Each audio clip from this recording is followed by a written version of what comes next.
Doğukan, yes. This is a very good question. As you can remember, we have been talking about two things. We talked about social sciences, and when we talk about social sciences, we talk about your research question, doing research, writing, and essay skills, etc. But in the meantime, we also talked about your book, Colander, the theory. And because the reason we started early on research question has to do with the fact that I want you to think about your essay question. And as I expected, you want to change your essay question. No problem, you can change. Yes, you can change your essay question. So no problem there. And so, we started a couple of weeks ago, and we said, formulate a research question. For those who just joined, I see suddenly we jumped from 10 students to 22 students. So let me just go back one slide. And I just said, guys, we have a deadline. The deadline for your practical assignment is going to be 31st of December 2020 and 12 o'clock noon. Before 12 o'clock, please mail me your essay question to this email address. So, in relation to your assignment, we gave you an assignment, and that was to formulate a research question that could be political, sociological, but it's analytical, right? So there is this, I want you to think about analysis, academic analysis question. So there is a little bit of complexity. So a simple question is, what is this? Is it white, or is it gray? Is it red? These are simple questions. How is the Turkish society is a simple question. So we expect you to think about complexity, analytical, complex, clear questions, research questions, right? So think about that. And if you want to change your research question, or your essay question is better. Essay question, if you want to change it, no problem. Yes, you can change it. So we need approximately 1,000. We need 1,000-word essay. This is excluding the cover page and the footnotes and the endnotes, okay? It needs to be in Times New Roman. We want 1.15 line spacing. And we need a cover page, a title, maybe a subtitle, if you want, your name, student number, department, etc. So please do look into sources, because I need you to look at 2 books, not completely read them, just take information from the 2 books and 3 articles. And yes, you can use Turkish books and Turkish articles and sources, no problem. Let's move on to the next slide. So we talked about constructing a question. So constructing a question is probably the most important step in doing research, in writing. So it all starts with a question. So if you don't have a question, you cannot write. If you have a question, it's easy to think. It means you have a starting point. So you have a first step. So you need to have a question, and this question progresses, evolves, and develops. Okay, it becomes better and better and sharper in the in the weeks and months that you're thinking about. Now we are 10 weeks further, and in the meantime, you had the time to think about it, what you want to write about. Okay. So the question must be understandable, clear. If the question is multi-interpretable, so if there are many interpretations of the questions, it's no good question. So it has to be specific, exact, clear, understandable. I should understand, when I read it, I should understand what you want to write about, okay? So precision, specificity, specific is important. Analytical means not yes, no question. Is this a boy? Yes. Is this a girl? No. No good question. A question needs to be analytical. Okay. Synthesis of terms that exist in the literature. You can look at variables. You can look at paradigms and discussions and debates in literature. And if it's possible, you could look into something new, something a problem at this moment. Okay, it doesn't have to be, but if you want, the ideal situation would be to look at some new situation, some new context in your society. Okay, let's move on. We gave some examples. These were some examples, not very good examples, but good for essay. What are the similarities and differences? So you're looking at similarities and differences between Eastern European countries and Arab countries in the transition to democracies. This is just one example. And this is not the best question, but for a small essay, and you're writing a small essay, this is okay, something like this.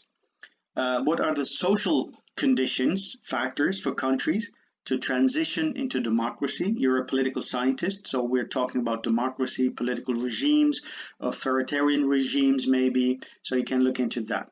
This is just example. What are the required conditions for countries, states, to transition into democracy? These are just, variations of the same question. But this is just an idea for you to think about, okay? And for example, what do I expect you to do? This could be something for a cover page. This is a cover page. The words in the cover page are not included in that 1,000 words. So you have a main title. So the main title of your essay is a summary, is a reflection of what you're talking about. So you need to think about your main title. When a person reads the main title, the reader looks at the main title, the person understands what the essay is about, okay? And you can think about a subtitle, no problem. You can, if you want to add a subtitle, sure, go ahead and add a subtitle. And then I need to know who you are, your name, your family name, surname, your number, school number. I need to know which school you are because I have many students.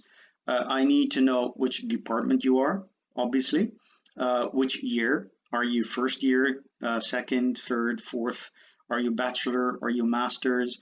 The subject that we're studying is Foundations of Social Sciences, and the date that you're submitting your essay. So this would be a good cover page. It's something, some students want to add pictures. We don't do that, So, this is academic. Don't add pictures. No pictures. Just words is enough. So, and then I have, for example, it's usual to work in paragraphs. You see paragraph, paragraph, paragraph, and there is heading, maybe introduction, maybe something else. But these two A4 pages, approximately 1,000 words, okay? So we have approximately 1,000 words here. And I just made up some text. You could use this kind of writing style, okay? This essay is about a topic that I chose for the subject Foundations of Social Sciences, dot. So you close the sentence, and then logically I will continue. We have been studying the foundations of social sciences, and these sciences affect the human thought and behavior.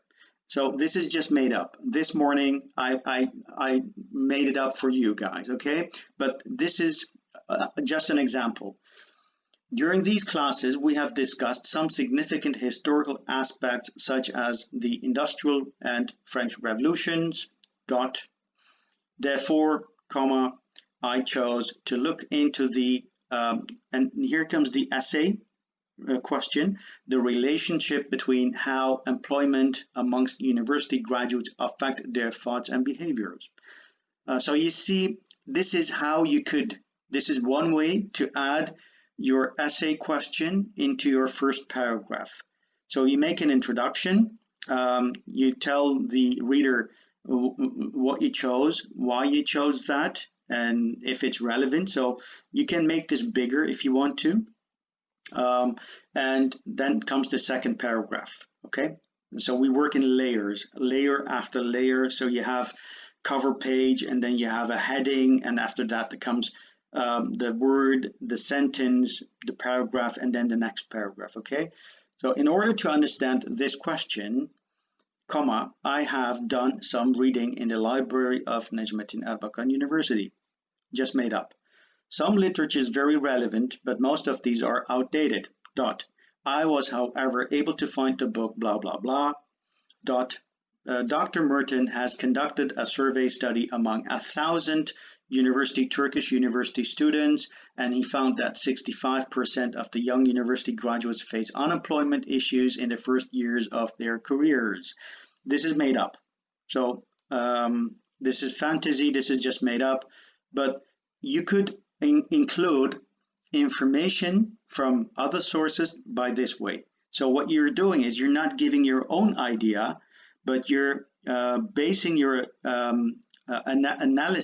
analytical approach on basis of existing literature. Okay, so now you're giving support by other researchers, by other academicians, scholars who have published. Okay, let's continue. And then comes another paragraph. Another significant question or relevant question is how the government policy comes into play in the search of new job opportunities. According to Dr. Bozbaş, Gökhan Hoca is my friend, so I included him because I don't know too many people. He's a good scholar. I love him. Most young graduates lack a professional network to act upon. This point is highly controversial since employment conditions in Turkey are very much related to social and cultural dimensions. And then comes a debate. Our chairperson, Dr. Cemrek, argues against, for example, so you're debating now, argues that based on observations, many young Turkish graduates prefer a higher expectations in relation to job opportunities, okay? So this is one example of how you can debate about this topic. So you take existing knowledge, existing ideas, existing arguments from books and articles, and you put them into your essay, and you're just narrating, you're telling the story, okay? So, and this is very easy, and this is ideal. This is the best way to write an essay. And if you can do this, your articles later, if you become an academician, they will be published, and you will enjoy your academic career. So writing is really a lot of fun, but you just have to know how to write, and this is an acceptable, good way how to write an essay in the English language, okay? And then you use another heading.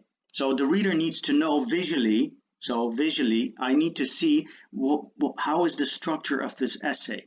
And then comes another heading. Maybe you want to talk about employment, and you want to give a definition of employment. I don't know. Maybe you want to do that. Maybe you want to introduce another discussion or debate in that paragraph, okay? And then I just said blah, blah, blah, blah, blah. But that's a paragraph, and then comes another paragraph, and then maybe another heading, and then another paragraph, another paragraph. So you see these layers of, and then comes the conclusion of your essay. And then there is also a footnote. You can use Zotero.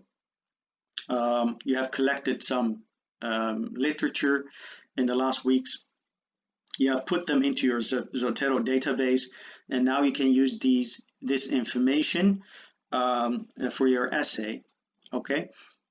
So I expect you to send me an essay written by you. I don't mind English problems, no problem. I mean, the most important thing is try to write your essay, and really try, give it a try, and try to enjoy it. And this is how you start your academic career, guys. So I've given you an example of how you can do this. I've taken a bit of my time here. So I've talked about 15 minutes on this because it probably is important, and probably you wanted to know how this could be, how you could write an assignment. So this is what I expect you to do, okay? Just 2 pages. It's about 1,000 words. 2 pages, 1,000 words. And space lining 1.15. And if you have any questions concerning your practical assignment, you can always mail me, you can ask questions, or you can ask your questions here, down here in the session. Okay, let's move on. I have talked about last time about chapter 7, psychology, and we talked about the cognitive approach. I'm going to go quite fast in this section, but we talked about the cognitive approach, and the cognitive approach focuses on thought, the brain. I will get back to this.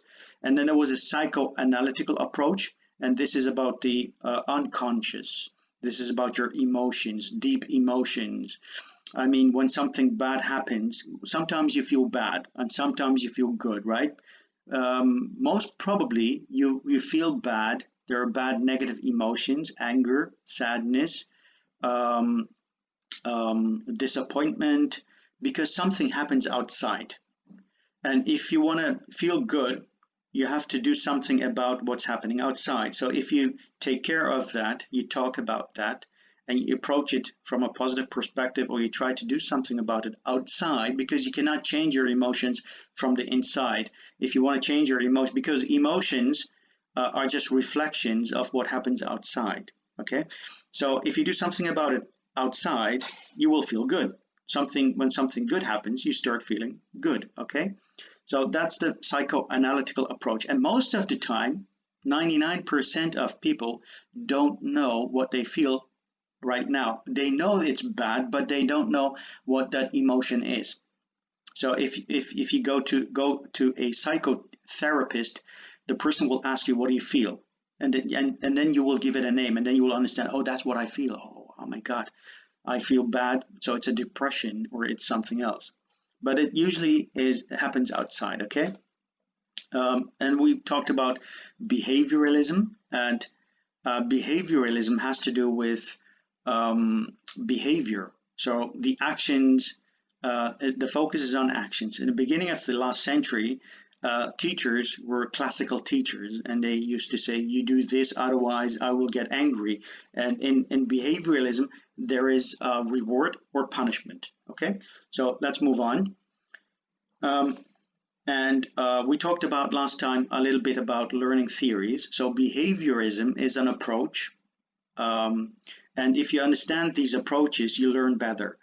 Okay, so and we wanted to, as you know, scholars, we wanted to understand behavior, and we thought, you know, the human being is like an animal, and there is a stimuli from outside. Something happens, and the individual will behave accordingly. So if I would hit an animal, reward or punish, the animal will do something. And people thought, you know, human beings and animals are the same. So it's very mechanical, and it's not about psychology. It's not about what you feel. It's not about your mind. It's not about your cognitive processes. It's about behavior. So behavioralism has to do with behavior. But the truth is, what I do doesn't have to be right all the time. What you do doesn't have to be right all the time. So that wouldn't be right. So every individual has a mind, has feelings, emotions, and has accordingly a behavior, right? So behaviorism is not an approach that we use anymore. And we shouldn't use it. But when you go to, for example, prisons do use behaviorism, because when an inmate, prisoner, behaves badly, it will be punished. If the inmate behaves well, he might get released or she might get released earlier. Okay, so it depends on the environment and it depends on the conditions, right? Let's move on. So we gave this example about a mouse, and the mouse, when the mouse does something I want the mouse to do, then I will reward it by food. If the mouse does something that I don't want the mouse to do, I will punish him. And so reward and punishment is characteristic for behavioralism. So it's about behavior. So and it's conditioning. We call it the operant conditioning. Getting back to cognitivism, and we said, cognitivism has to do is also a learning theory, but in this case, the central perspective is based on the cognitive mind. It's about learning, and we look at the mind and how your sensory, as a human being, how you transform, how you reduce or elaborate or store information, and how you use this information and how you recall that information. So it's all about the mind. It's all about cognitive processes. A key focus of cognitive psychology is looking at how to communicate or transfer knowledge to the learners in the most effective and efficient way. So basically, what I'm saying with cognitivism is, if I show it to you and I make you understand, you will learn it. But how about emotions? How about motivation? If a person is not motivated, if a person doesn't like it, if there are no emotions, cognitivism is something, it's a progress. It's better than behaviorism, but it's not really right there. Cognitivism only looks at the mental processes. Constructivism, however, is different. Constructivism focuses on the individual, on the human being as a whole. So it looks at the cognitive process, emotional process, and actually constructivism says that learning is better when the person wants to learn from its heart. If I want to learn, I will do it. I will learn. But if you tell me to learn, I probably might not do it. So how do I approach a student to motivate you, to engage you in information? That's a big challenge. But constructivism basically says that it's the individual who learns, and it's also about your previous knowledge. It's about what do I know already, and what am I learning new, and can I make that connection between new information and old information and build it upon it, construct, and then using my own individual experiences, and if I like it, I will be motivated and I will really enjoy and I will see the benefit and the use of learning. So if it's fun to do it, we will do it. We will learn better, so it will increase. For example, intelligence, everyone comes into the world equally intelligent. And intelligence is only the speed of storing information, nothing else than that. So intelligence does not mean that you're going to be successful in life. It's something else. It's motivation. If you're motivated, even though a person might not be, I don't believe in intelligence, but I believe in motivation. And motivation is something, let's remember what's the definition of success. Success is the progressive realization of a worthy ideal. So what's your ideal? What's your purpose?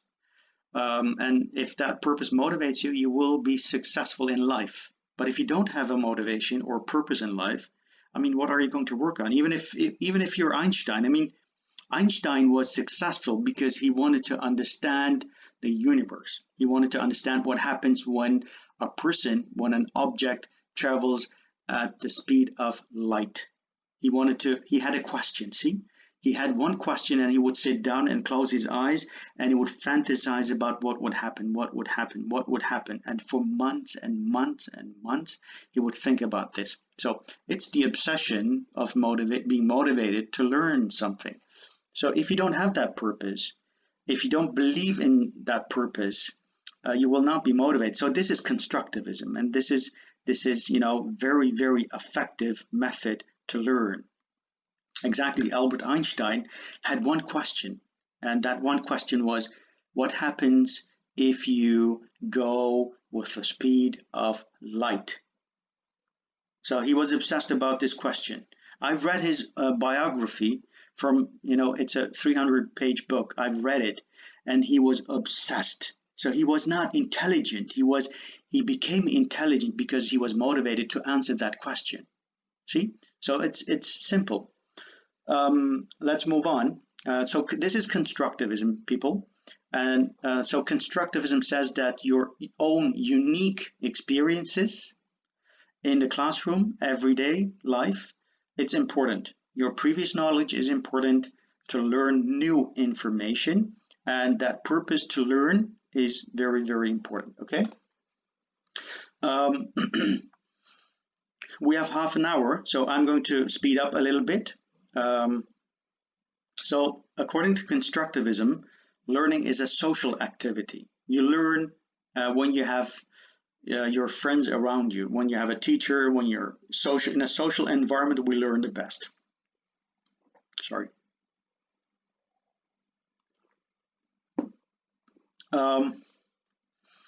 And educators, we scholars, are good teachers when we understand how to get you involved in the process. So if we understand that, we become good teachers, right? So your involvement, how to get you involved in the process, is something that we have to work on as scholars, as education programs. So it's not about learning facts. It's not only about your mind. It's not only about your emotions. It's the whole thing. And to connect all these elements in your faculties, your mental faculties, in your existence in learning.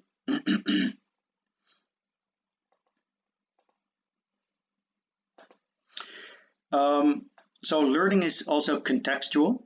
It's within the social context. It's in under a certain psychological, also sociological environment conditions.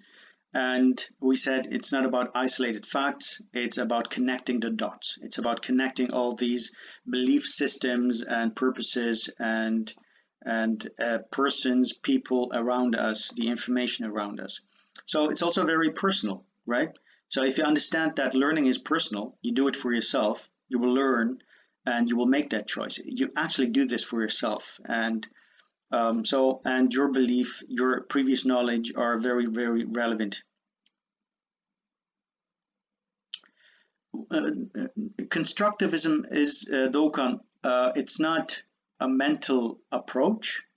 It is holistic approach. It's holistic, it's the mind, it's the heart, it's the body, it's the social environment, it's everything. So constructivism is from the individual.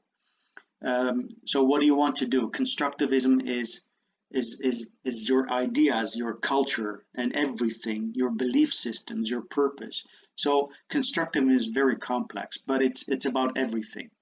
Cognitivism is about the mental approach. Behaviorism is about the behavioral approach, but constructivism includes everything. And let's move on. And motivation. I just talked about motivation. You're motivated when you believe that it's going to be useful for you, right? So when you learn something and you see that the use of this information for you, it makes you a better person. It makes you no, Serdar, no. The oldest person is the wisest person. No, it's not about that. Constructivism is about you. You are valuable. I'm valuable for me. You are valuable for you. I'm wise for me. You are wise for you. It's all relative. It's very relative. So it's not absolute. It's not deterministic. It's about being an individual, realizing that you're a strong individual, and you're at your best when you feel good when you have a purpose in life, when you think about your purpose, when your belief system foundations are strong, to pull the weight of life. So if the foundations, the pillars of the house are strong, the purpose is strong, when problems come in life, you will be able to, those pillars will be able to carry the weight. See? But if the foundation is weak, there is no purpose, your pillars are weak, you will not be able to carry the weight, the problems of life, and there will be depression. There will be psychological problems. So you have to work on the weak columns, on the weak pillars to make these very, very strong.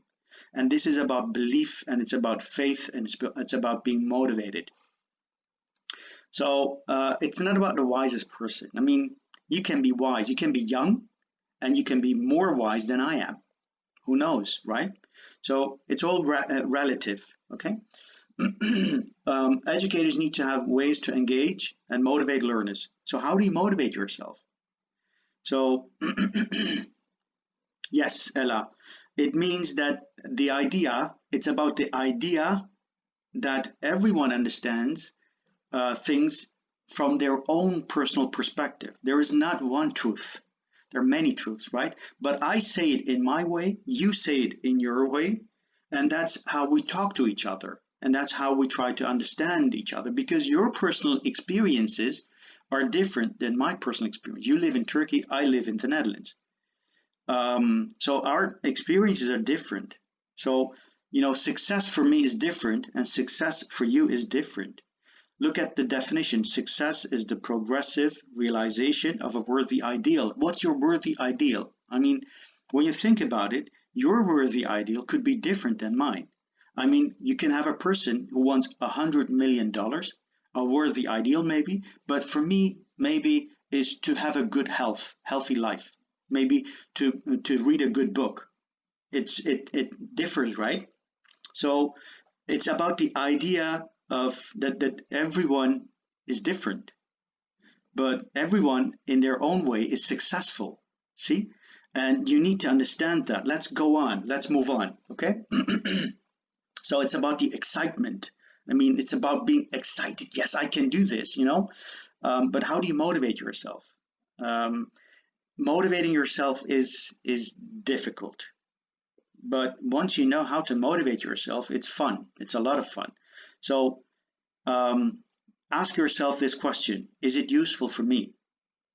If you ask that question, is it useful for my knowledge, for my future, for me, for my personal well-being?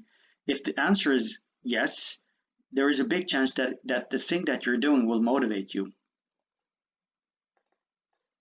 So this is Maslow's pyramid. We talked about this. So the basic need of a human being would be physiological needs: food, air, shelter. Once you have that, once these needs are met, then you need safety and security. Once these are met, people seek for knowledge or love, belonging, affection with other people, mother, father, friends, family. Once that's, and then comes self-esteem, feeling good, self-confidence, self-esteem, positive self-image. And most people don't have a positive self-image, and that's not a good life. So how do you work on your self-esteem, and how do you self-actualization, self-realization? And that's when maybe art comes into your life. So let's take a look at that bit. Self-actualization is about handling the problems. So every human being in life will encounter problems in life. So there is no life on earth without problems. Every individual, even the Netherlands, rich country, everyone has problems. 60% of Dutch people are in a depressed state. They're experiencing depression because for them they're not doing something that they really like to do. It's not about being rich to be happy. So self-actualization is learning to handle problems. Self-actualization is the human achievement in which one, if you can read it with me, one is well adjusted to one's reality. So what's your reality? Do you understand your own personal reality in Turkey? do I understand my personal reality in the Netherlands? So am I adjusted to this specific reality in the Netherlands? Yes or no? If I find myself in this reality and I have problems, I cannot solve these problems, then I'm not self-actualized. I am self-actualized if I know my own personal reality, I understand this, and I can solve the problems in this reality. See, it doesn't say being rich. It doesn't say if you have $1 million on your bank account, you will be self-actualized. That's not it. There are millions of rich people who commit suicide because they cannot solve these problems. It's not about money. It's not about big cars. It's not about big houses. It's about your personal belief, confidence, self-image of yourself, and thinking about it are the foundations of finding happiness and self-actualization. And there are not too many people who can achieve this level of self-actualization. So there are poor people who are self-actualized because maybe they may be living on harsh conditions, maybe in a village, maybe poor, but they may be very happy. See? Okay, social adjustment. And you know, social adjustment is about a well-adjusted person, someone who loves life and finds it interesting and stimulating. So if you think by yourself, do I find life interesting and stimulating? Then you're adjusted, socially adjusted. There are many people who don't feel like that. And you should, if you feel like that, you should do something about it outside. Change your conditions. You can do that. It's a choice. It's a personal choice. You can do it. But don't wait for it. I mean, if you wait for it, you might be 60 and it could be too late. So waiting is not a very good approach. Let me see. We have 20 more minutes, so we have the time. So, you know, there was a study about happiness. So you can read this in your book. You know, this study discovered that the circumstances that a person lives under, experiences, have little to do with the satisfaction that person experiences. So, as I said before, poor conditions don't mean good life. Good conditions don't mean good life or good experience. It's all very relative. Poor people could be happier. Rich people could be sad. If people live in bad circumstances and cannot compare themselves, remember the capuchin monkeys? If the monkey can compare, if the monkey has something to compare itself with, another monkey who gets a grape, it will get angry. So if you have a village of people who live in very, very harsh circumstances and not compare themselves with a better condition, with better village, they could be very, very happy. But the moment that they start comparing themselves with other people, they will get miserable. So it's a better strategy to not compare yourself with others and accept yourself and have goals in life. So if you people have strong foundations, identity, strong belief, strong purpose in life, goals and objectives, and if you're strong, you have strong foundations of the house, then you will be able to solve your problems in life. Okay? But if these foundations are weak, every small problem will be a problem and you will not be very happy. So motivating yourself, accepting yourself, and that it's a choice from constructivism, it's a choice to believe in a better future. If you can do these, there is a big chance you will be happy for yourself as you define it for yourself, okay? So this is very important. And we know that most people are miserable. Most people don't do things that they want to do. but it's a choice, right? If you make that choice, all it takes is one decision. If you decide you want to do it, and then you have to decide how long it will take you to do it. And then you will have to work on it. So hard work and purpose and focus is the cure of depression. If you feel depressed or sad, it means that you don't have a purpose. It means that you don't find life interesting. But it means that you have to find a purpose and work on it hard. Okay.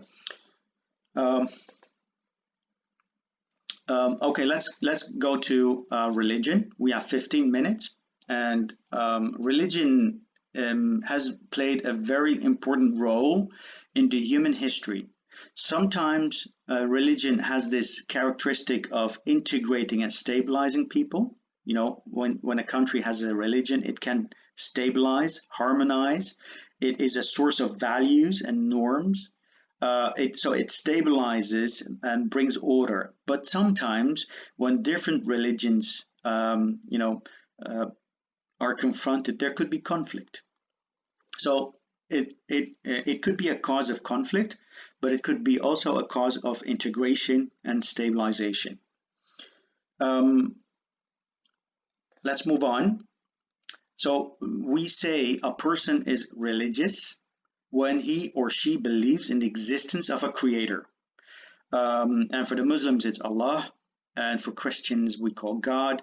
But Muslims believe that it's the Christianity is the precursor of Islam. So we don't make that, as Muslims don't make that distinction. For Christians and Jews, it's different. Belief determines, but it's divine. It's Christianity, Islam, and Judaism are monotheistic religions, different than Buddhism or Hinduism or Shintoism, etc. So there are many religions, but a person is called religious if the person believes in a creator, in the creation, and belief system that is a part of the personal identity, shared with a collective identity, and there are moral precepts that determine behavior in a social context, okay? So religious people believe that some things are of great value. We call this sacred. For example, the Bible is sacred for Christians, the Quran is sacred for Muslims, and the Torah is sacred for Jewish people. So sacred sacred is an important element. It's an important word to remember. So we also make the distinction between spiritual elements and civil elements there is what we call civil religion. Civil religion is something first used by Rousseau, Jean-Jacques Rousseau, and he refers to religious beliefs and the combination of these religious beliefs leading people to want to live by the laws of the land. So it makes an integration of religious life with civic life. And religion is kind of a legitimization of that state, constitution, and law. And there is no conflict between religion and state. So that's civil religion, okay? It is a means of motivating people out of fear of the divine power over them to subject themselves willingly, voluntarily to the governmental laws, okay? And then there is spiritual religion. Spiritual religion is only concerned with heavenly things, ontological things, and cares little what happens in this world. Neither civil nor spiritual religions are a threat to the state, but when the two elements of religion combine and the spiritual aspect of religion becomes interested in happenings of the world and unwilling to accept the laws of the land, the state and religion can come into conflict. So when does this happen? This happens when people see that, for example, the government, the laws are contradicting religious laws and religious norms and values. For example, in the United States, you could think of euthanasia. In the Netherlands, euthanasia, euthanizing people. It's a sin from a religious perspective to commit suicide. Or you could think of, let me see, if I can find that. Abortion. Yes, abortion is another problem from a religious perspective. Okay. So there is a contradiction between what the state, what the government law allows people to do, and what is considered as a sin, and then you will get conflict between the two. Okay, so that's the distinction between civil religion and spiritual religion. One would integrate religion into worldly life, and the other one would remain separate, and there could be contradictions and conflicts. How about fundamentalism? And you might know this or you might not know this, but fundamentalism is a movement, and it means the manifestation of theologies, of religions, rather than a single denomination. I mean, it's not something inherent to one denomination, to one theology, or to one religion, but fundamentalism can manifest itself in various forms. And it was especially in the United States in 1910, after the release of a series of books called The Fundamentals. That's how this word came. The Fundamentals, a series of books, 12 books, a 12-volume set of essays which were apologetic and polemic. Apologetic means apologizing for its lacks or for its problems, and polemic is the dilemmas maybe between religion and social life, and trying to answer these questions. But basically, fundamentalism was about reading the Bible as it is, literally. Okay, and the movement became more organized within the United States Protestant churches in the 1920s, especially among Baptists and Presbyterians. So it's about literal Puritan way of reading the Bible. So the Bible is not wrong. And these are the books.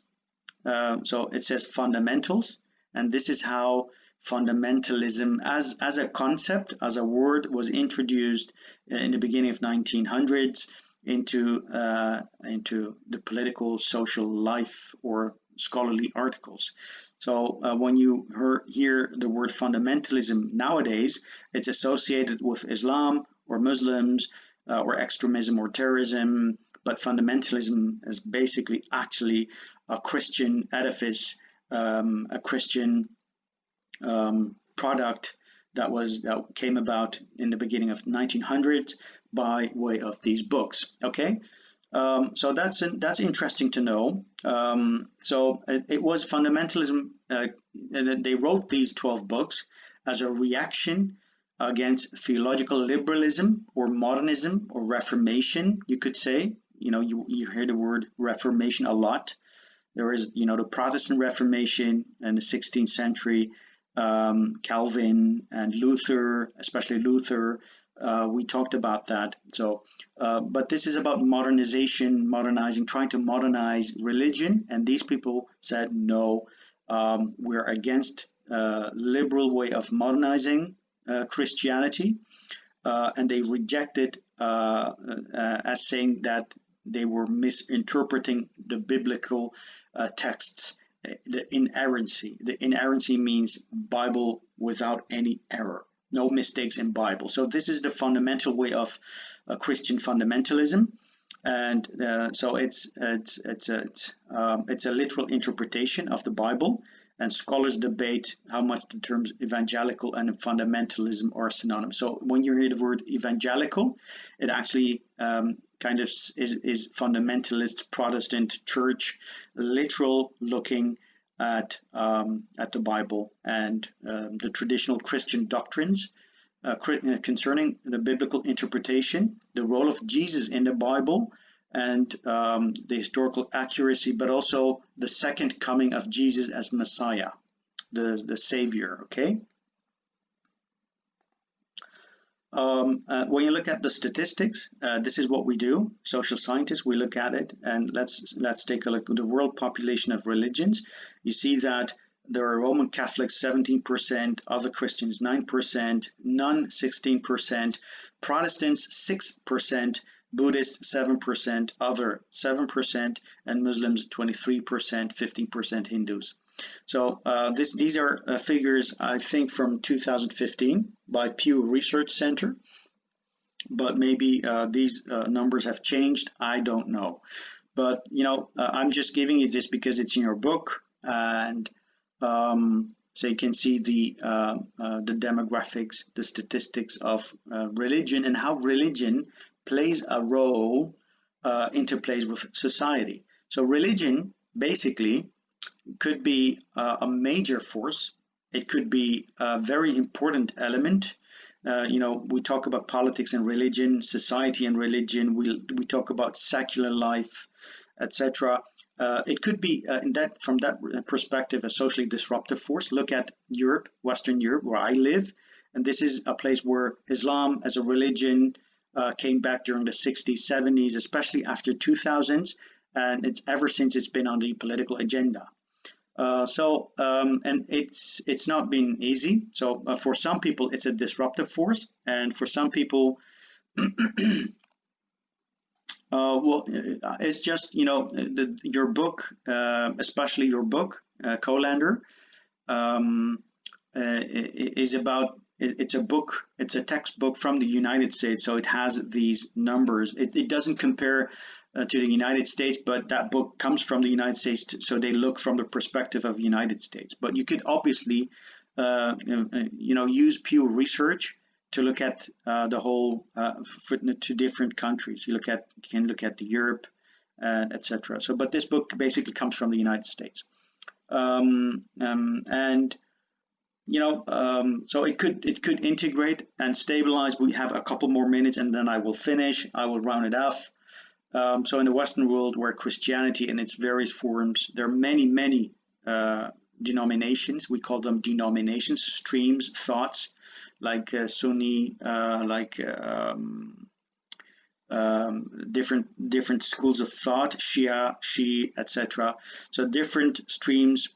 Christianity has Protestantism or Catholicism or Baptism or Presbyterian or Reformed, Reformed, etc.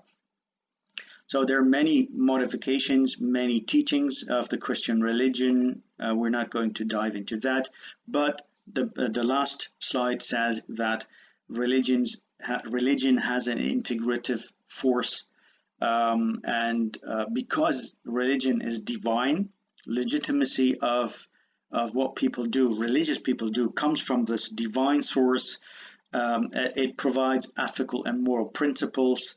It has value sources. You know, the most values of people have come from religions. I mean, maybe people are very secular now, but even though the culture is very Christian in Western Europe, even though people are not really Christian anymore, they don't believe, but their value systems comes from religious doctrines, and people adhere, obey these principles and norms, and it means order in society, and that's how order is maintained in societies.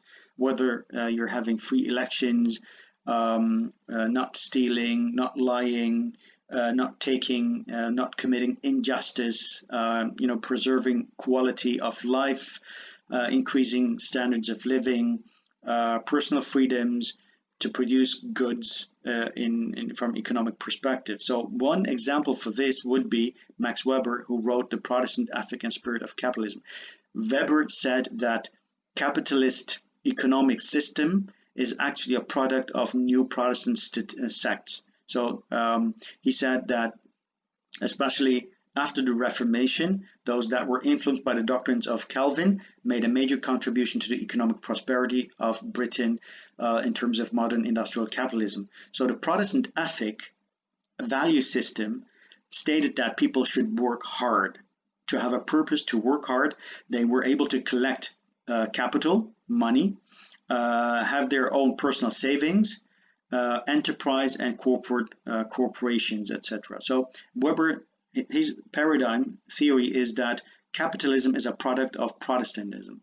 And if you're interested in that book, obviously, I would recommend you to read that book.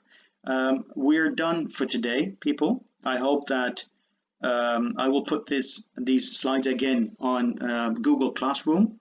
I will share it on Google Classroom as well as on the student portal, so you can find that, and then I will share the video as well, so you can follow it anytime you want.